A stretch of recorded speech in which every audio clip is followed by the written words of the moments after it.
And I welcome you to invest यदना academy. मेरा नाम है वेदांत उपाध्याय और आज हम एक इंजीनियरिंग सॉल्यूशंस कंपनी के बारे में डिस्कस करने वाले हैं। तो इस कंपनी का नाम है एरोफ्लेक्स इंडस्ट्रीज लिमिटेड। ये एक थोड़ी छोटी कंपनी है। इसका करंट मार्केट कैप है अराउंड 2200 करोड़।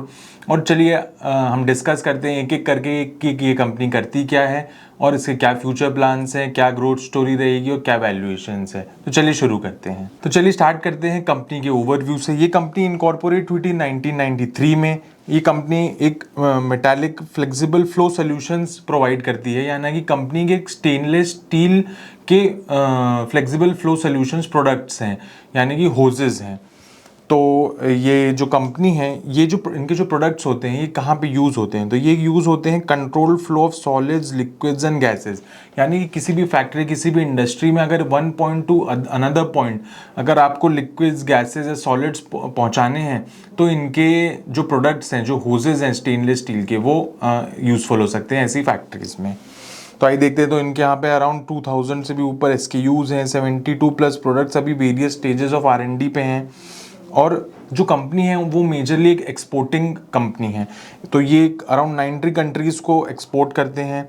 इसके बाद अगर हम थोड़ा प्रमोटर्स के बारे में जानना चाहें तो जो कंपनी है वो हालांकि एक्चुअली है तो 1993 से, बट 2018 में एक SAT इंडस्ट्रीज़ करके एक ग्रुप है जिन्होंने इस कंपनी को एक्वायर किया था। फिर यहाँ पे उन्होंने रिस्ट्रक्चरिंग करी कंपनी की, मैनेजमेंट में चेंजेस लाए हैं, नए मैनेजमेंट भी लेके आ रहे हैं और एक्सपोर्ट्स को भी बढ़ाने में काफ़ी एफर्ट लगाए हैं नए प्रमोटर्स ने। कंपनी उसके बाद अगस्त 2023 में ही लिस्ट हुई है। तो अराउंड 1.5 ईयर्स हुए हैं कंपनी को मार्केट में लिस्ट हुए। इस कंपनी ने अपनी लिस्टिंग के बाद एक हाइट एनर्जी प्राइवेट लिमिटेड करके कंपनी है, उसको भी एक्वायर किया था। ये कंपनी के भी हम आगे जाके और प्रोडक्ट समझेंगे। तो ये कंपनी के भी कुछ वर्टिकली इंटीग्रेटेड प्रोडक्ट हैं एरोफ्लेक्स से रिलेटेड ही। ये कंपनी जो प्रोडक्ट्स बनाती है तो वो सप्लाई करती है अपने railway, ship building, heavy industries में। उनको जो उनके क्लाइंट्स हैं वो क्लाइंट्स हैं मजगांव डॉकयार्ड, सेल, भेल, JSW एंड ArcelorMittal, यानी स्टील और ऑयल गैस कंपनीज जो हैं ये इनके कस्टमर्स हैं। अगर थोड़ा सा ब्रीफ हिस्ट्री देखी जाए कंपनी की, तो कंपनी ने 2007 में ही अपना एक्सपोर्ट्स काफ़ी अच्छे कर लिए थे और उन्हें 1 स्टार एक्सपोर्ट आउट सर्टिफिकेशन मिला था गवर्नमेंट से। उसके बाद अगर मैं बताऊं तो 100 करोड़ के रेवेन्यू अराउंड कंपनी ने 15-16 में कर लिए थे। फिर 2019 में इन्होंने एक सब्सिडरी भी इनकॉर्पोरेट करी अपनी UK में। फिर उसके बाद 21-22 में इनको 2 स्टार एक्सपोर्ट हाउस सर्टिफिकेशन मिला गवर्नमेंट से और 2022 में ही कंपनी ने अपना 200 करोड़ का रेवेन्यू क्रॉस किया। तो आइए आगे बढ़ते हैं और कंपनी क्या प्रोडक्ट बनाती है उसके ऊपर एक ओवरव्यू लेते हैं। तो जैसे कि आप देख सकते हैं कंपनी के जो प्रोडक्ट्स होते हैं वो है स्टेनलेस स्टील होजेस, जो कि आप देख सकते हैं ये इस तरीके के होजेस होते हैं। इस तरीके के होजेस आपने यूजुअली रबर या टेफ्लॉन इन टाइप की चीज़ों के देखे होंगे, बट ये कंपनी स्टेनलेस स्टील से बनाती है ऐसे होजेस। उसके बाद ये होजेस कैसे बनाती है, तो ये बनाती है ब्रेडेड होजेस, अनब्रेडेड होजेस। ये आप जो ब्रेड्स देख रहे हैं स्लाइड के यहाँ पे, ये ब्रेडेड होजेस कहलाते हैं। उसके अलावा ये होजेस काम कहाँ आते हैं, तो ये सोलर में काम आते हैं, गैस वैक्यूम होजेस बनाते हैं, इंटरलॉक होजेस होते हैं। उसके बाद कंपनी का जो नेक्स्ट प्रोडक्ट है वो होता है असेंबलीज़ का। अब असेंबलीज़ क्या होते हैं, आप ये प्रोडक्ट दे सकते हैं, ये होते हैं फिटिंग्स जो कि होजेस के आगे पीछे लगते हैं। अब अगर मैंने एक होज खरीदा, उसके आगे पीछे मैंने कुछ फिटिंग्स लगा दी जिससे वो एक अब पर्पस डिफाइन हो गया उस प्रोडक्ट का, तो ऐसे उसको असेंबली बोला जाता है कंपनी के द्वारा। और जैसे कि आप देख सकते हैं ये होजेस फिर आपके प्लग एंड प्ले के काम आते हैं। मतलब किसी कोई इंडस्ट्री अगर ये प्रोडक्ट खरीदती है तो वो डायरेक्टली जाके सिर्फ इंस्टॉल कर सकती है इसको और उसका यूज़ केस चालू कर सकती है। इसके अलावा अगर हम आगे बढ़ें तो कंपनी, इसके नीचे आप देख सकते हैं इनको बोलते हैं मेटल बेलोज। ये भी इंडस्ट्रीज में यूज होते हैं। ये मेटल बेलोज कंप्रेस हो सकते हैं और डीकंप्रेस हो सकते हैं। तो अगर फ्लो का प्रेशर आपको मेंटेन करना है, किसी भी चीज़ का गैस या लिक्विड जा रहा है आपके होजेज में से, तो उसके फ्लो को कंट्रोल करने के लिए मेटल बेलोज काम आते हैं। ये भी कंपनी की काफ़ी रीसेंट प्रोडक्ट है और ये भी काफ़ी अच्छा मार्जिन वाला प्रोडक्ट भी, जिसके बारे में मैं आपको आगे बताता हूँ। उसके अलावा हमने शुरू में डिस्कस किया था कंपनी एक सब्सिडरी है हाइड इंजीनियरिंग करके, उनके क्या प्रोडक्ट्स हैं, तो उनके ये प्रोडक्ट्स हैं hydraulic fittings, pipe clamps, flanges, valves. ये सब भी होजेस में ही के पार्ट्स हैं, असेंबली पार्ट्स हैं जो कि एक यूज़ केस बढ़ाते हैं एक सिंपल होज का। अब आप देख सकते हैं कंपनी कि प्रोडक्ट्स आकर यूज़ कहाँ कहाँ पे होते हैं। तो ये कंपनी क्या करती है, अगर हम उनको असेंबलीज भी प्रोवाइड करेंगे जैसे इस तरीके का, या उनको मेटल बेलोज भी प्रोवाइड कर देंगे, तो हम एक कस्टमाइज्ड सोल्यूशन प्रोवाइड कर पाते हैं किसी भी कस्टमर को। तो आप देख सकते हैं कस्टमाइज्ड सोल्यूशन प्रोवाइड करते हैं। Assembly level enables tapping flexible flow solutions in the value chain. अब यहीं साथ साथ मैंने आपको प्रोडक्ट प्रोफाइल बताई है, तो मैं आपको इनके मार्जिन्स के बारे में भी बता देता हूँ। तो आप जैसे ये देख सकते हैं असेंबलीज जो प्रोडक्ट होते हैं, ये कंपनी का बोलना है कि ये अराउंड 20 to 25% मार्जिन्स रखते हैं। इसके अलावा ये जो मेटल बेलोज होते हैं ये अराउंड 25 to 30% मार्जिन्स रखते हैं। और मेटल बेलोज में भी एक छोटी कैटेगरी के प्रोडक्ट्स आते हैं जिनको स्मॉल मेटल बेलोज बोला जाता है। अब मेटल बेलोज में होता है कि जितना वो छोटा होता जाता है तब प्रिसीजन ज़्यादा बढ़ता जाता है उसके मैन्युफैक्चरिंग में, तो वो और हाई मार्जिन प्रोडक्ट बन जाता है। तो जो स्मॉल मेटल बेलोज हैं उसमें अराउंड 30-35% का मार्जिन कंपनी एक्सपेक्ट करती है। ये जो फ्लो सोल्यूशंस होते हैं ये फायर स्प्रिंकलर्स में आपको यूजुअली पाए जा सकते हैं। सोलर पैनल्स को अगर आपको ठंडा रखना है तो वहाँ पे भी काम आते हैं, गैस सप्लाई में काम आते हैं, और कई सारी जगह पे चीज़ें काम आती हैं। चलिए, तो नेक्स्ट चीज़ अब हम देखते हैं कि कंपनी के जो प्रोडक्ट्स हैं, तो कंपनी का रेवेन्यू प्रोफाइल क्या है, कंपनी का रेवेन्यू मिक्स कहाँ है, कंपनी कहाँ अपने प्रोडक्ट्स बेचती है। तो आप देख सकते हैं कंपनी के जो प्रोडक्ट सेगमेंट्स हैं, जैसे हमने पहले देखे कि फ्लेक्सिबल होसेस विद और without breeding and assembly and fittings, ये दो चीज़ें हैं। आप देख सकते हैं कि जैसे कि मैंने पहले मार्जिन प्रोफाइल बताई थी, तो assembly and fittings around high margin है, बट उसका 49% रेवेन्यू शेयर है। ये रेवेन्यू शेयर अगर मैं FY24 से कंपेयर करूं तो ये 49 जो है ये अराउंड 30% हुआ करता था। तो आप देख सकते हैं कंपनी का फोकस है कि जो हाई मार्जिन प्रोडक्ट है उसका रेवेन्यू मिक्स बढ़ता जाए हमारे पोर्टफोलियो में, ये कंपनी का फोकस है। उसके बाद अगर मैं एक्सपोर्ट की बात करूं तो एक्सपोर्ट्स अराउंड 77% कॉन्ट्रीब्यूट करते हैं। ये भी कंपनी का अगर हम हिस्टोरिकल देखें तो एक्सपोर्ट्स अराउंड 80-85% हमेशा कंट्रीब्यूट करते हुए आए हैं। तो कंपनी का ये बोलना था कि इंडिया से रिसेंट क्वार्टर्स में वन टाइम ऑर्डर्स आए हैं काफ़ी अच्छे कंपनी को, जिस कारण से उनका डोमेस्टिक जो परसेंटेज है वो थोड़ा इम्प्रूव हो गया है। हालांकि देखना पड़ेगा कि ये ट्रेंड कंटिन्यू रहता है या एक्सपोर्ट्स 80-85% ही आगे भी कंट्रीब्यूट करा करेंगे। उसके बाद अगर मैं जोग्राफिकल स्प्लिट की बात करूं तो आप देखेंगे अमेरिका अराउंड 60% कंट्रीब्यूट करता है, नॉर्थ साउथ दोनों मिला के। उसके अलावा यूरोप अगर देखेंगे तो वो अराउंड 27 कंट्रीब्यूट करता है, Asia 10%, Africa and others around 4% contribute करते हैं। तो आप देख सकते हैं company heavily export oriented products बनाती है और वहीं के मार्केट्स को केटर करती है। अगर मैं इंडस्ट्री स्प्लिट की बात करूं तो कंपनी का जो मेजर आप देखेंगे वो अभी भी जो कन्वेंशनल इंडस्ट्रीज होती हैं वहाँ पे सबसे ज़्यादा है, जैसे कि steel and metal, oil and natural gas and petrochemical. आप देखेंगे अराउंड 24-20-15% ये कन्वेंशनल इंडस्ट्रीज से ही कंपनी को ऑर्डर्स आते हैं। उसके बाद रिफाइनरीज में भी आते हैं, माइनिंग एंड ड्रिलिंग। और अब आप देखेंगे जो कि फ्यूचर बोला जाता है या ग्रोथ प्रोस्पेक्ट कहाँ से आ सकता है कंपनी के लिए, तो वो है न्यू एज इंडस्ट्रीज, जहाँ के अभी कंपनी का 26% के around revenue share new age industries से आता है। अब ये न्यू एज इंडस्ट्रीज में चीज़ें आती क्या हैं, तो ये होते हैं कि जो आपके यहाँ घरों में या कमर्शियल बिल्डिंग में फायर स्प्रिंकलर्स बनते हैं तो उनको भी होजेस से कनेक्ट किया जाता है, तो वहाँ पे ये होजेस प्रोवाइड करते हैं। उसके अलावा सोलर इंडस्ट्रीज़ में भी सोलर पैनल्स को ठंडा करने के लिए या सोलर पम्प्स सोलर हीट से अगर सोलर पंप चल रहा है तो वो पंप को यूज़ करने में भी काम आते हैं। उसके अलावा मैं अगर आप बात बताऊँ तो जैसे कि जो HVAC होते हैं, जो एयर कंडीशनिंग यूनिट्स होती हैं, वहाँ पे भी इनके होजेस काम आ सकते हैं। और आगे जाके हम और देखेंगे क्या नई इंडस्ट्रीज में इनके प्रोडक्ट्स हैं। कंपनी ने एक गाइडेंस भी दिया था, जैसे कि आप मैंने बताया था कि 49% अराउंड अभी असेंबली एंड फिटिंग से आ रहा है फॉर 9 मंथ FY25। तो कंपनी का ये बोलना है कि उनका विजन ऐसा है कि इन FY27 ये 50% से अराउंड 70% की तरफ वो दिखाई देता है। आइए तो सेगमेंट मिक्स के बाद एक हिस्टोरिकल नंबर्स पे भी एक बार नज़र डाल लेते हैं। तो आप जैसे कि इस इमेज में देख सकते हैं कंपनी को जो सबसे अच्छा फ़ायदा हुआ है वो हुआ है कि ये जो अदर्स इंडस्ट्री है जहाँ पे फायर स्प्रिंकलर, सोलर और अदर्स आते हैं, ये कंपनी का रेवेन्यू अराउंड 33 करोड़ से 95 करोड़ हो गया है। तो ये ट्रिपल हो गया है कंपनी का इन लास्ट 3 इयर्स, जो कि काफ़ी अच्छा एक ग्रोथ प्रोस्पेक्ट कंपनी के लिए दिखाता है। इसके अलावा मैं बात करूं अगर, तो मेटल्स एंड माइनिंग्स में भी कंपनी का रेवेन्यू शेयर ऑलमोस्ट सेम रहा है।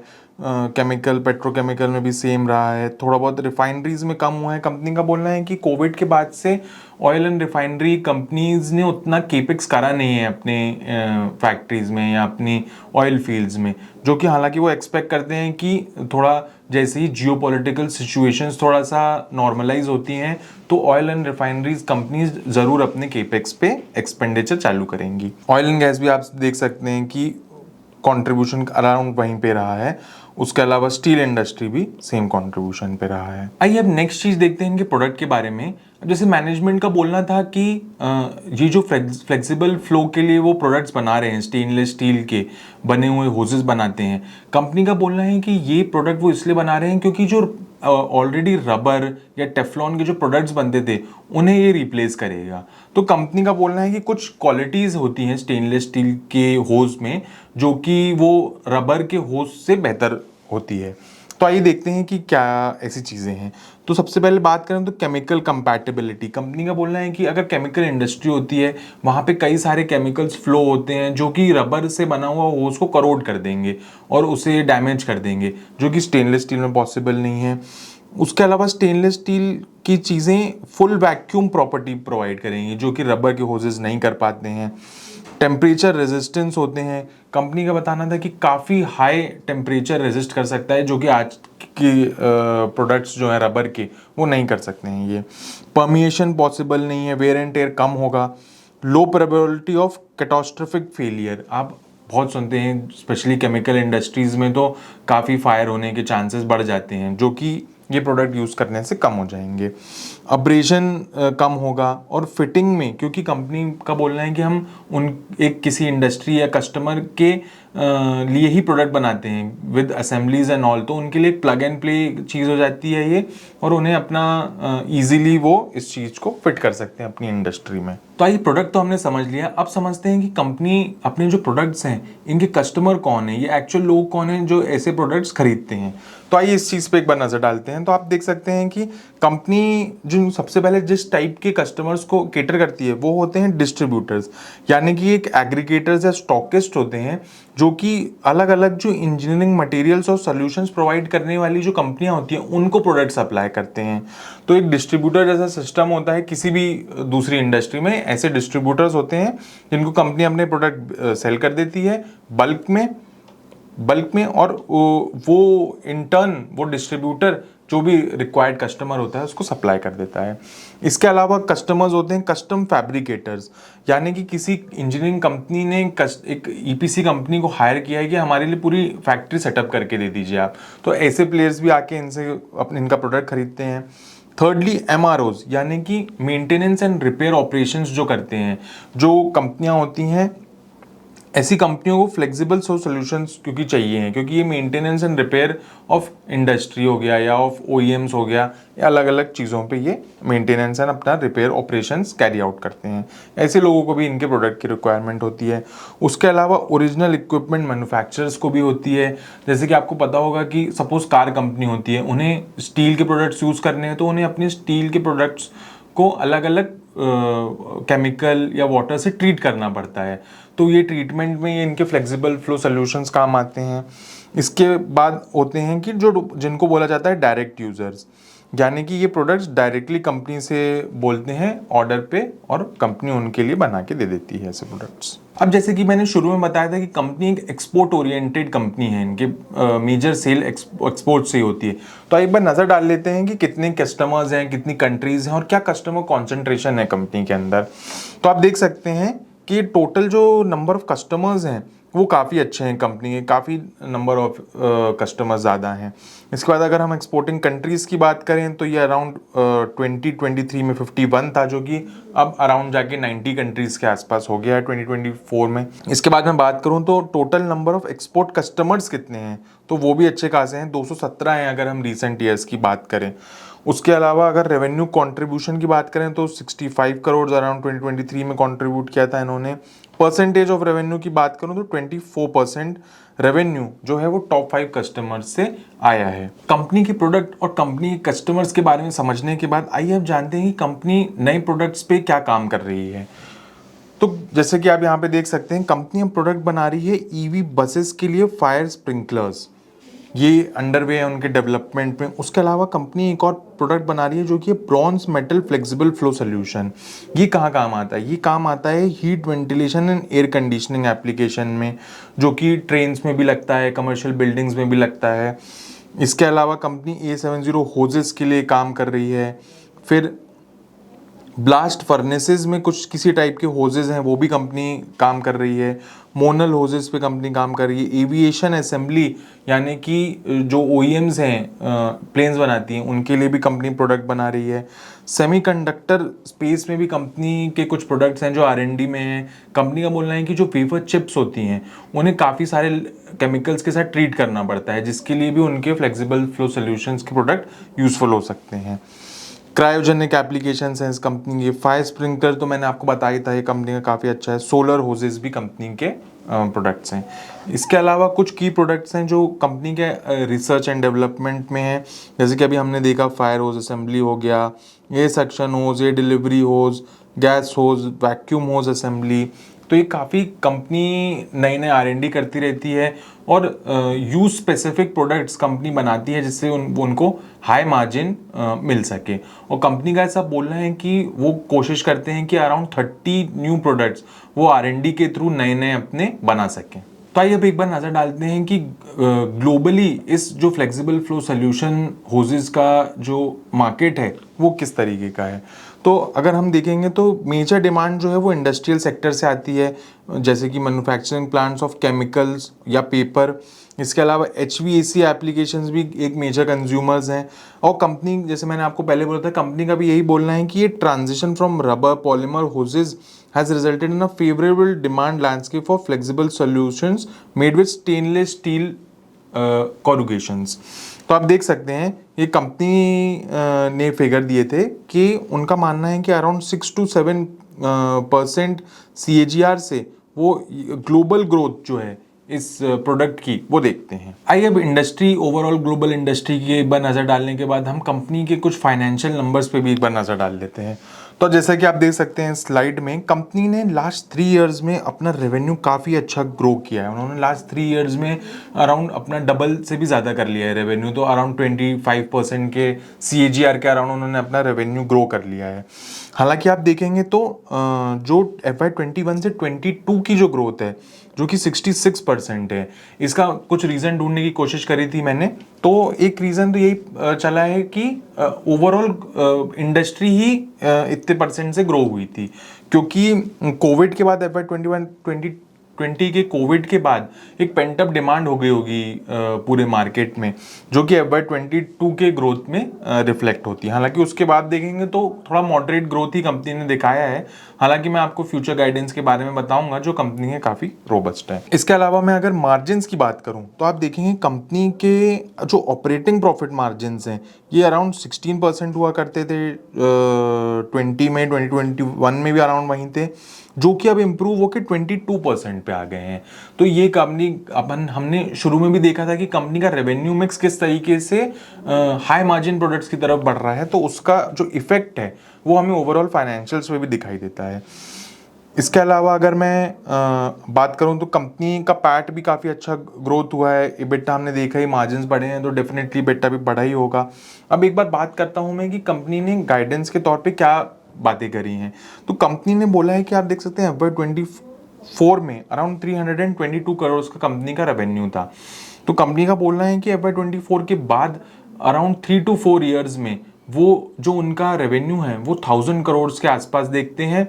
इसके साथ ही मार्जिन्स पे कंपनी का ये बोलना है कि ये जो 22% मार्जिन्स हैं ये 100 बेसिस पॉइंट से एवरी ईयर इम्प्रूव होंगी और ये वो अराउंड 25% के अराउंड वो स्टेबल होते हुए इस मार्जिन्स को देखते हैं। तो जैसे कि हमने नए प्रोडक्ट देखे कंपनी ने डेवलप करना चालू करे थे, जो उनकी इंडस्ट्रीज़ हैं वो भी ग्रोथ इंडस्ट्रीज़ में कंपनी टारगेट कर रही है, तो इस तरीके से वो अपने रेवेन्यू को ग्रो होता देखते हैं और मार्जिन्स को भी, क्योंकि वो हाई वैल्यू प्रोडक्ट्स की तरफ जा रहे हैं तो वो मार्जिन्स को भी इम्प्रूव होता है उसी तरीके से देखते हैं। आइए अब कुछ और फाइनेंशियल नंबर्स पे भी नज़र डाल लेते हैं।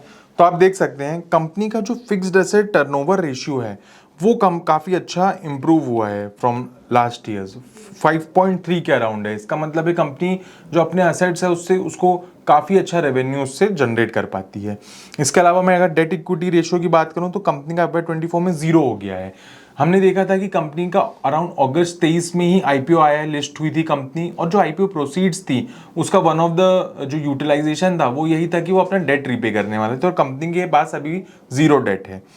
अगर हम ROC देखें तो कंपनी के हिस्टोरिकली काफ़ी अच्छे ROCs और ROEs रहे हैं। हालांकि IPO आने के बाद डेफिनेटली डाइल्यूशन होता है और इस कारण से थोड़ा थोड़ा अफेक्ट आप नंबर्स पे देख सकते हैं। इसके बाद मैं अगर बात करूं इन्वेंट्री डेज और वर्किंग कैपिटल डेज की, जैसे कि हमने पहले भी बताया है कि जो एक्सपोर्ट ओरिएंटेड कंपनीज होती हैं उनका एक ड्रॉबैक होता है कि उनके जो इन्वेंट्री डेज होते हैं और वर्किंग कैपिटल डेज होते हैं वो काफ़ी बड़े लंबे हो जाते हैं, क्योंकि कंपनी अपना प्रोडक्ट रेडी करती है, उसके बाद वो शिप होएगा, वो जाएगा वहाँ पे डेस्टिनेशन कंट्री तक पहुँचेगा, वहाँ से फिर वो जब प्रोडक्ट उन लोग वेरीफाई कर लेंगे कि हाँ सब सही है, फिर वो इन्वॉइस अपना आपका क्लियर करेंगे, फिर पैसा आएगा कंपनी को।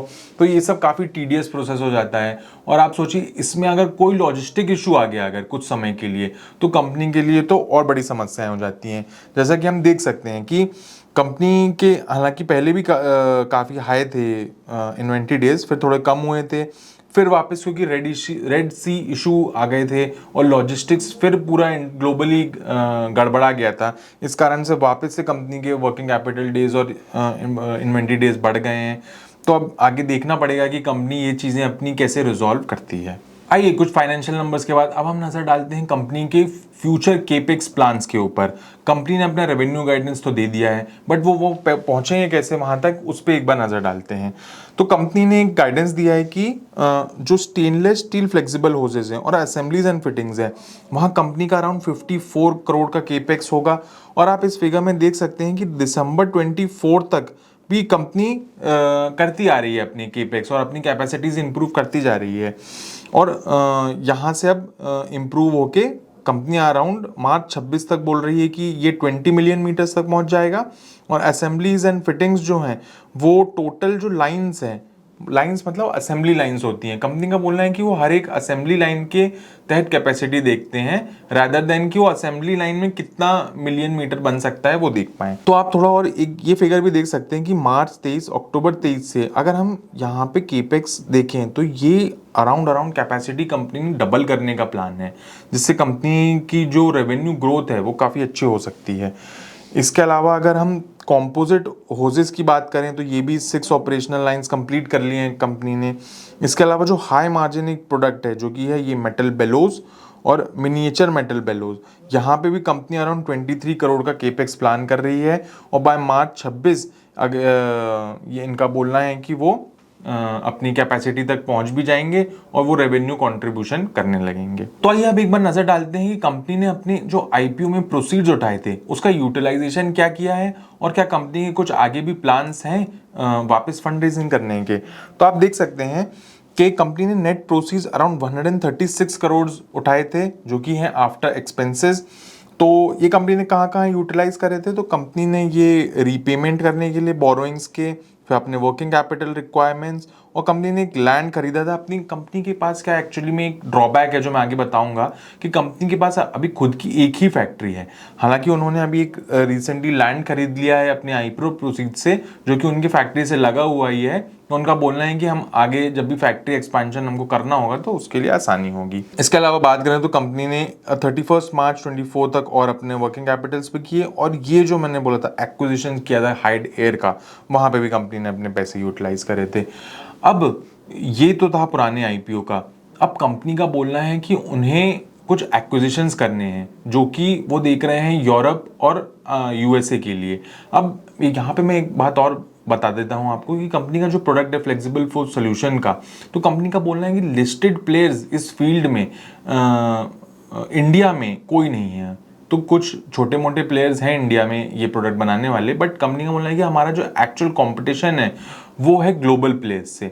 तो कंपनी एक अभी QIP प्लान किया हुआ है, जो कि बोर्ड अप्रूवल जिसको मिल चुका है, वो है अराउंड ₹400 करोड़ का। तो ये कंपनी रेज करेगी और कंपनी एक्विजिशन करेगी या तो USA की किसी कंपनी या एक यूरोपियन कंपनी का।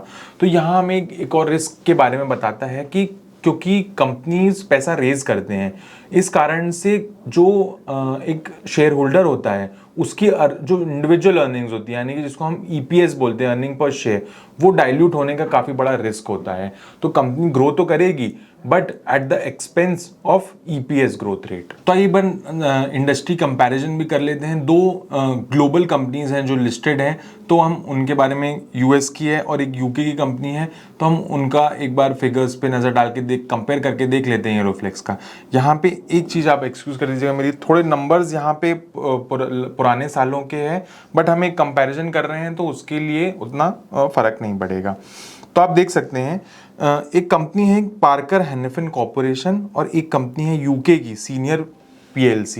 ये दोनों कंपनी का इंडिया में भी प्रेजेंस है, हालांकि दोनों लिस्टेड नहीं है इंडिया में, बट इनके ऑफिसेज हैं और ये यहाँ के इंडस्ट्रीज और यहाँ के जो प्रोडक्ट्स हैं वो भी सप्लाई करते हैं अपने इंडिया में। तो आप जैसे कि यहाँ का अगर मार्केट कैपिटलाइजेशन देखेंगे, जो कि आप देख सकते हैं ये अराउंड 2023-22 के आसपास के हैं, तो आप मार्केट कैपिटलाइजेशन में देख सकते हैं कि काफ़ी यहाँ पे जो फिगर्स है वो पाउंड्स में है, यहाँ डॉलर्स में और यहाँ INR में है। तो आप देख सकते हैं कंपनी काफ़ी बड़ी कंपनियां हैं जो इनके कंपैरिजन्स में हैं। इसके अलावा अगर मैं यहाँ पे रिटर्न ऑन नेटवर्थ की बात करूँ तो यहाँ भी आप देख सकते हैं कि कंपनी एरोफ्लेक्स जो इंडियन कंपनी है उसे नंबर्स काफ़ी अच्छे दिखाई देते हैं as compare to its peers. यहाँ अगर मैं बेसिक EPS पे भी नज़र डालूं तो वो भी कंपनी का इन कंपैरिजन काफ़ी अच्छा नज़र आता है। और इसके साथ ही अगर मैं इन टोटल इनकम पे देखूं तो वहाँ तो काफ़ी ड्रास्टिक आपको नज़र आएगा। ये कंपनी है अराउंड FY23 का फिगर है, ये है 270 करोड़ का, और जहाँ हम यहाँ देख सकते हैं ये मिलियन डॉलर्स है, 19,000 मिलियन डॉलर्स, और यहाँ 848 मिलियन पाउंड्स, जो कि आप देख सकते हैं कि कंपनी अगर अच्छे से ग्लोबल एक्सपेंशन की तरफ अपना फोकस रखती है तो it may be possible company एक अपने पीयर्स के तरह काफ़ी बड़ी कंपनी बन पाए। तो आइए अब एक बार वैल्यूएशंस पे भी कंपनी के हम नज़र डाल लेते हैं। तो ये 28 मार्च के फिगर्स हैं। यहाँ पे आप देख सकते हैं करंट PE रेशियो कंपनी का 42 टाइम्स है, जो कि थोड़ा सा एक्सपेंसिव कहलाता है। हालांकि कंपनी है भी बहुत छोटी, अराउंड 2200 करोड़ की कंपनी है। और अगर हम रेवेन्यू ग्रोथ से भी कंपेयर करें इन वैल्यूएशंस को, तो कंपनी ने लास्ट क्वार्टर में तो around 35% revenue increase growth rate दिखाई थी। हालांकि उससे पहले क्वार्टर्स में काफ़ी अराउंड 10% 15% के अराउंड ग्रोथ रेट रही है। और ये वैल्यूएशंस हमें फ्यूचर ग्रोथ रेट को हमेशा नज़र में रख के ही देखनी चाहिए। तो 42 का PE रेशियो थोड़ा सा महंगा साबित होता है, और अगर कंपनी आगे अगर अच्छी ग्रोथ रेवेन्यू की वापस दिखाने लगती है तो डेफिनेटली ये वैल्यूएशंस अट्रैक्टिव हो सकते हैं। या यहाँ से अगर कंपनी का वैल्यूएशंस और गिर जाएं तो भी जो कंपनी अपनी फ्यूचर ग्रोथ रेट की बात कर रही है तो फिर उसके रिस्पेक्ट में हमें वैल्यूएशंस थोड़े से अट्रैक्टिव लगने लगेंगे अगर कंपनी का वैल्यूएशन और कम होता है यहाँ से। अगर मैं since IPO median PE ratio की बात करूँ तो वो भी अराउंड 44 है। EV बाय EBITDA देखूं तो वो भी काफ़ी एक्सपेंसिव है, जो कि है 27 टाइम्स ऑफ इट्स EBITDA। अब एक बार नज़र डाल लेते हैं कंपनी की शेयर होल्डिंग पैटर्न क्या है। तो आप देख सकते हैं जैसे कि जो प्रमोटर ग्रुप है, प्रमोटर में आते हैं एसिटी इंडस्ट्रीज और इटालिका ग्लोबल, ये भी कंपनी की होली ओन्ड सब्सिडरी है जो कि बाहर लिस्टेड है। तो कंपनी का अराउंड अगर ये दोनों मिला लें तो 67% जो है वो प्रमोटर होल्डिंग है, जो कि काफ़ी अच्छी परसेंटेज बोला जाता है। इसके अलावा अगर मैं FIIs की बात करूं तो वो अराउंड 1.5% है। DIIs देखें अगर हम तो DIIs में निप्पॉन लाइफ इंडिया जो निप्पॉन का स्मॉल कैप फंड है वो भी अराउंड 2.2% पे है, और इन्वेस्को का जो स्मॉल कैप फंड है वो भी अराउंड 1.5% यहाँ पे शेयर होल्डिंग रखता है। तो आइए कंपनी के एक बार प्राइस चार्ट पे भी नज़र डाल लेते हैं। तो जैसे कि आप देखते हैं यहाँ IPO के समय जिस प्राइस पे कंपनी आई थी अराउंड उसी प्राइस पे अभी आ गई है। तो कंपनी ने लिस्ट हुई थी, फिर रेड सी इशू आ गए थे, तो आप देख सकते हैं कंपनी के जो शेयर प्राइस है वो गिर गया था। फिर उसके बाद कंपनी ने थोड़ा थोड़ा अपना रेवेन्यू ग्रोथ अच्छा दिया था। यहाँ पे अगर आप देखेंगे, यहाँ पे कंपनी का आया था Q3 का रिजल्ट, जिसके बाद आप देख सकते हैं कंपनी का काफ़ी अच्छा शेयर प्राइस गिरा था। हालांकि फिर जो ओवरऑल मार्केट गिरना स्टार्ट हुआ है और हमने देखा है स्मॉल और mid cap, overall small and mid cap stocks in are Indian stock market किस तरीके से गिरे, किस तरीके के करेक्शन आए हैं मार्केट में। तो आप देख सकते हैं कि यहाँ भी करेक्शन होना बिल्कुल लाजमी था, क्योंकि वैल्यूएशंस इतने एक्सपेंसिव हो गए थे। हमने अभी पहले भी देखा company is still trading at 42 times it's earnings. अब आइए, क्योंकि एक थोड़ी छोटी कंपनी है तो हमें थोड़ा सा मैनेजमेंट के ऊपर भी एक बार नजर डाल लेनी चाहिए। तो जैसा कि आप देख सकते हैं कंपनी के जो MD हैं वो है मिस्टर असद दाऊद। यही जो है वो प्रमोटर है कंपनी की, यानी कि जो SAT इंडस्ट्रीज है वो इन्हीं की है। इसके अलावा अगर मैं सीनियर मैनेजमेंट की बात करूं तो यहाँ पे है मिस्टर परवेज अख्तर, जो कि VP of sales and marketing है और ये कंपनी के साथ एसोसिएटेड है सिंस 2001। इनके पास एक BE इन मैकेनिकल इंजीनियरिंग है और इनके पास 32 इयर्स ऑफ प्रोफेशनल एक्सपीरियंस है। जो कि अब हम जैसे प्रोडक्ट हमने देखा तो एक मैकेनिकल प्रोडक्ट है, तो यहाँ पे एक मैकेनिकल इंजीनियरिंग बैकग्राउंड के पर्सन है जो कि सेल्स एंड मार्केटिंग में है और वो कंपनी में सिंस 2001 है। तो ये काफ़ी अच्छा एक साइन देता है कि कंपनी में जो एम्प्लॉयज़ हैं वो रुकना चाहते हैं। इसके अलावा सेकेंडली अगर मैं देखूँ तो श्री हरीश खट्टर जी हैं जो कि VP ऑफ ऑपरेशंस हैं। ये भी कंपनी से एसोसिएटेड हैं सिंस 2018। इनके पास BE इन मैकेनिकल इंजीनियरिंग है और ये इनके पास 33 इयर्स ऑफ प्रोफेशनल एक्सपीरियंस है। इसके अलावा हमने अभी इंडस्ट्री कंपैरिजन जब देख रहे थे तो हमने एक कंपनी देखी थी पार्कर हैनिफन। तो उस कंपनी के जो इंडिया हेड थे मिस्टर किरण कागलकर, उनको कंपनी ने अब अपनी कंपनी में हायर कर लिया है और उन्हें अब चीफ ऑपरेटिंग ऑफिसर बना दिया है अपनी कंपनी का। तो जो मिस्टर किरण कागलकर हैं, ये पाकर हैनिफिन का जो प्रोडक्ट प्रोफाइल है उसमें जो फ्लेक्सिबल होज हैं वो कंस्ट्रक्शन इंडस्ट्री पे फोकस करते हैं। तो ये कंस्ट्रक्शन कंपनीज जो हैं उनको फ्लेक्सिबल फ्लो सॉल्यूशंस प्रोवाइड करते थे, ऐसे प्रोडक्ट्स प्रोवाइड करते थे। तो मिस्टर किरण कागलकर को अब एरोफ्लेक्स ने पाकर हैनिफिन से अपनी कंपनी में ले आया है और उन्हें चीफ ऑपरेटिंग ऑफिसर बना दिया है। इनके पास भी अराउंड 37 ईयर्स ऑफ एक्सपीरियंस है इन द इंजीनियरिंग इंडस्ट्री। एक बार प्रमोटर के बारे में भी और देख लेंगे। हालांकि मैंने आपको पहले भी बताया था कंपनी के प्रमोटर है SAT इंडस्ट्रीज। इसके अलावा अगर मैं बात करूं तो जैसे कि ये थे mister Asad Dawood and Shahnaz D Ali, ये हैं प्रमोटर्स सारी इन कंपनियों के। इसके अलावा जो SAT इंडस्ट्रीज हैं इनके और भी कुछ प्लेयर्स हैं जो कि लिस्टेड हैं। तो उनमें से एक है Shah polymers limited and Shah polymers limited उनकी एक लिस्टेड कंपनी है जो कि पैकेजिंग प्रोडक्ट्स बनाते हैं। इसके अलावा कंपनी के अराउंड 125 इन्वेस्टमेंट्स हैं। Each of the business is led by respective CEOs। तो आपने जैसे देखा होगा कंपनीज होती हैं जिनके काफ़ी सारी इन्वेस्टमेंट्स होते हैं, पोर्टफोलियो कंपनीज होती हैं। तो ये SAT इंडस्ट्रीज भी एक तरीके की वैसी कंपनी है जो अलग अलग कंपनीज में जाके इन्वेस्टमेंट करते हैं, वहाँ के प्रमोटर्स बनते हैं और फिर उस कंपनी को बेहतर करने की कोशिश करते हैं।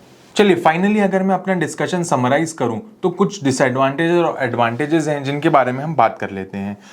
तो हम सबसे बड़ा जो एडवांटेज है कंपनी के लिए वो है कि कंपनी एक्सपोर्ट्स में है और वहाँ एक हाई एंट्री बैरियर है। ऐसा क्यों है? क्योंकि क्वालिटी स्टैंडर्ड्स होते हैं at both customer level as well as regulatory authority level. यानी कि अगर एक suppose oil and gas company है, उसे उसका जो कस्टमर क्वालिटी स्टैंडर्ड्स होगा उसके लिए वो भी काफ़ी स्ट्रिक्ट होगा। और क्योंकि ऑयल एंड गैस एक थोड़ा सा रिस्की इंडस्ट्री है तो गवर्नमेंट भी काफ़ी रेगुलेशंस बना के रखती है कि यहाँ पे जो प्रोडक्ट्स होंगे वो किस टाइप की क्वालिटी स्टैंडर्ड्स को मैच करने चाहिए। तो ये काफ़ी एक कठिन प्रोसेस होता है जिसमें कंपनी का बोलना है कि एक एक साल भी लग जाता है उन्हें किसी प्रोडक्ट के अप्रूवल के लिए एक्सपोर्ट में। तो ये कंपनी का बोलना है कि एक हाई सिग्निफिकेंट बैरियर्स है नए प्लेयर्स के आने के लिए। इसके अलावा कंपनी का बोलना है shift from traditional rubber hoses जो अब स्टेनलेस स्टील पे आते जा रहे हैं क्योंकि वो ज़्यादा सेफ है, ज़्यादा रिलायबल है। तो वो भी एक एडवांटेज है इनके लिए। और जो न्यू एज एप्लीकेशन है जैसे कि सोलर हो गए, सेमीकंडक्टर हो गए, फायर स्प्रिंकलर्स हो गए, HVAC प्रोडक्ट्स हो गए, तो यहाँ कंपनी का बोलना है कि काफ़ी अच्छी ग्रोथ ये दे सकता है। इसके अलावा अगर मैं डिसएडवांटेज की बात करूं तो कंपनी का ये जो प्रोडक्ट है ये भले ही इंडिया में कोई नहीं बना रहा है बट ये कॉमन प्रोडक्ट है। चाइनीज़ भी प्लेयर्स हैं काफ़ी अच्छे। हमने दो कंपेटिटर्स देखे, एक USA में और एक UK में। तो कंपनी ऐसा कुछ बहुत नया प्रोडक्ट नहीं बनाया है उन्होंने, ऐसा प्रोडक्ट ऑलरेडी बनता आ रहा था, हालांकि इंडिया में उसको बनाना और फिर एक्सपोर्ट करने में ये पहले हैं। अब एक्सपोर्ट्स का अच्छा होना भी, एक्सपोर्ट्स अगर ज़्यादा है तो वो अच्छा भी होता है, बट अगर वो ज़्यादा होता है तो हम दूसरी कंट्री की रेवेन्यू को प्रेडिक्ट करना उतना आसान नहीं होता है, तो वो एक नेगेटिव फैक्टर भी बन जाता है कंपनी के लिए। फिर कंपनी को कोई लॉन्ग टर्म कॉन्ट्रैक्ट नहीं मिलता है। इसके अलावा अगर मैं बात करूं तो एज ऑफ FY24 कंपनी के जो प्रोडक्ट्स बनाती है उसके लिए कंपनी जो रॉ मटेरियल है वो बाहर से आउटसोर्स करती है, तो वो चाइना से ही आउटसोर्स करते हैं। चाइना से वो जो स्टेनलेस स्टील कॉइल्स और शीट्स हैं वो 65% थे अराउंड FY24। हालांकि मैनेजमेंट का बोलना है कि वो धीरे धीरे कोशिश कर रहे हैं और इंडिया में ही लोकलाइज करना अपनी सप्लाई चेन को, उसके लिए वो काम करते जा रहे हैं।